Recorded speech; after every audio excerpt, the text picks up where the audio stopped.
Welcome to Europe with ಅಮ್ಮ. ನಾವು ಇವತ್ತಿದೀವಿ ಪೀಸಾನ ಲೀಲಿಂಗ್ tower ಹತ್ರ. ಬುದ್ಧಿ, ಈ ಅಷ್ಟಾವರಣಗಳಂದ್ರೆ ಏನು ಬುದ್ಧಿ? ಅಷ್ಟಾವರಣಗಳು ಅಂದ್ರೆ ಈಗ ಚಿತ್ರದುರ್ಗದ ಕೋಟೆ ನೋಡಿದೀಯಲ್ಲ, ಅಲ್ಲಿ 7 ಸುತ್ತಿನ ಕೋಟೆ ಇದೆ.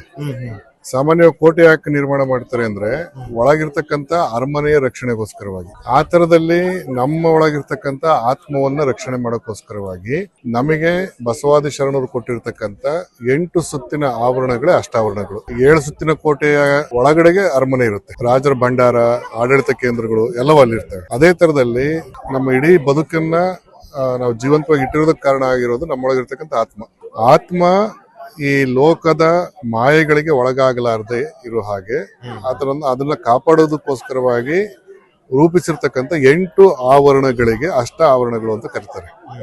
ಅವು ಯಾವಪ್ಪ ಅಂತ ಹೇಳಿದ್ರೆ ಗುರು, ಲಿಂಗ, ಜಂಗಮ, ವಿಭೂತಿ, ರುದ್ರಾಕ್ಷಿ, ಮಂತ್ರ, ಪಾದೋದಕ ಮತ್ತು ಪ್ರಸಾದ. ಇವಿಷ್ಟು ಆವರಣಗಳು ಆತ್ಮನ ರಕ್ಷಣೆಗೋಸ್ಕರವಾಗಿ ಮಾಡಿರ್ತಕ್ಕಂಥವು. ಇವುಗಳನ್ನ ಪ್ರತಿಯೊಬ್ಬ ಮನುಷ್ಯನು ಕೂಡ ಹೊಂದಬೇಕು.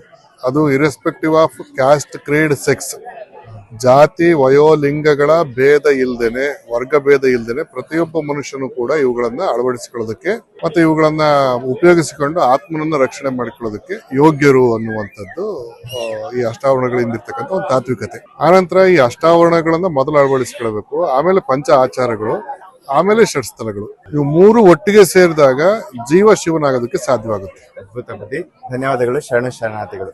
For more such contents follow our pages.